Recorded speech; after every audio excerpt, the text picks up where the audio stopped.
Olá, meus queridos alunos do sétimo ano. Vamos iniciar a nossa nona aula de História online, estudando em casa. Pegue o seu livro de História e acompanhe comigo a leitura e explicação do conteúdo. Hoje nós iremos iniciar a unidade 3, o Estado Moderno. Leia comigo na página 61. O Estado Moderno. Com o declínio do feudalismo, uma nova organização política e territorial despontou em algumas regiões da Europa Ocidental, formando os chamados Estados modernos, assim nomeados por apresentar características incomuns na Europa feudal.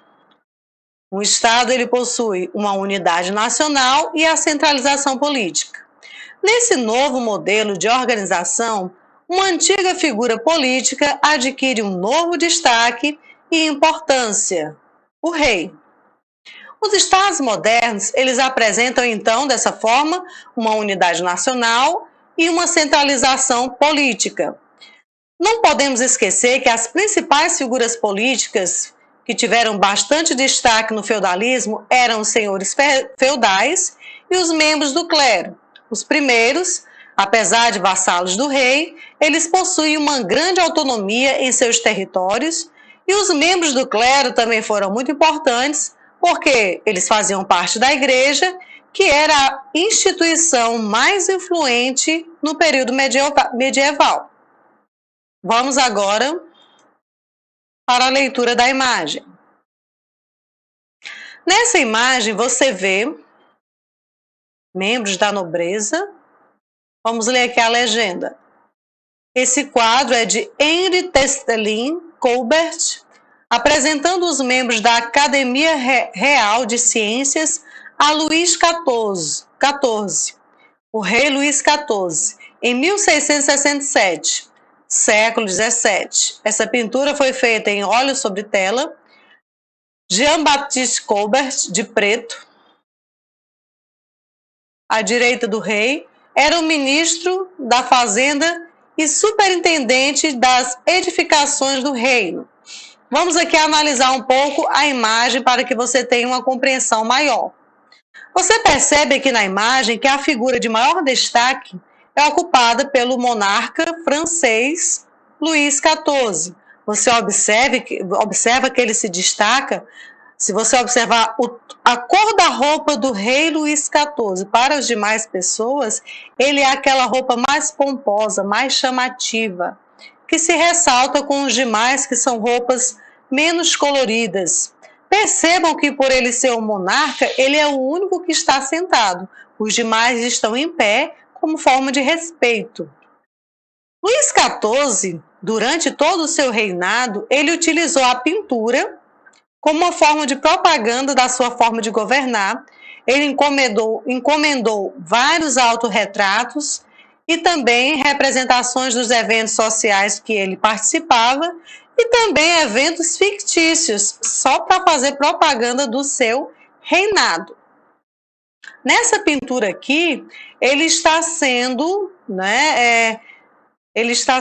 enaltecido como patrono das ciências. Se observar, todos estão aqui enaltecendo ele como patrono das ciências. As ciências representadas na imagem por esses livros, esses objetos científicos, esses pergaminhos. Aí que nós vemos também esse homem com um crucifixo, o homem com um crucifixo, ele é um clérigo, que embora o pensamento racional na época ele tenha desafiado por vezes, o pensamento científico, racional tenha desafiado por vezes a igreja, muitos intelectuais da época faziam parte, sim, da igreja. Muitos intelectuais, muitos membros, faziam parte da igreja, dessa instituição. Lembrando que a Idade Moderna, um dos marcos principais delas vai ser justamente a união do pensamento científico com o pensamento religioso, vai ser um momento, em que a pesquisa, a experimentação e a racionalidade elas vão ser usadas para esclarecer o que se acreditava até então ser tudo obra de Deus.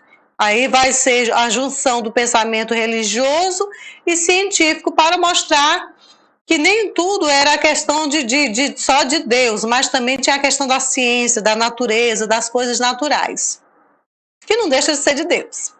Aí vamos ver aqui agora, depois da leitura, que é a explicação da imagem, como eu já expliquei, aqui é o monarca, Luís XIV, vamos para as questões. Leitura da imagem. Que personagem ocupa a posição de maior destaque nessa pintura? Já foi explicado. Como esse personagem está representado em relação às demais figuras retratadas? Eu também já descrevi isso. Se não lembra, volta um pouquinho o vídeo. Essa obra é de autoria do francês N. Testelin, que também fez diversos retratos de Luís XIV e de outros membros da corte francesa. Ele representou em pinturas eventos relacionados a ela. Que motivo, então, teria levado Testelin a pintar os temas em questão? Aí você vai refletir por que ele fez essas pinturas. É só questão econômica?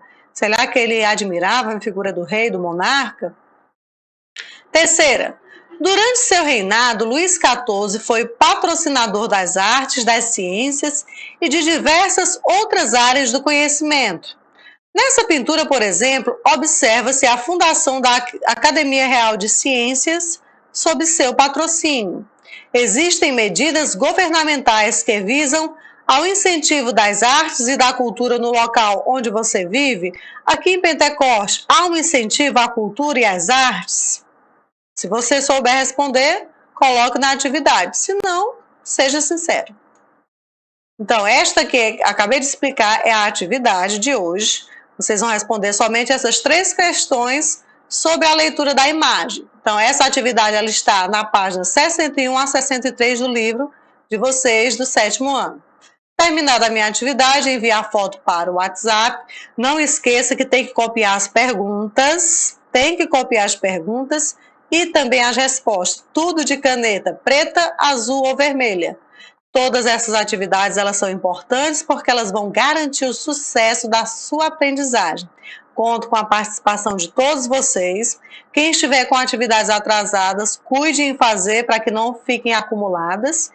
E até a nossa próxima aula, estudando em casa.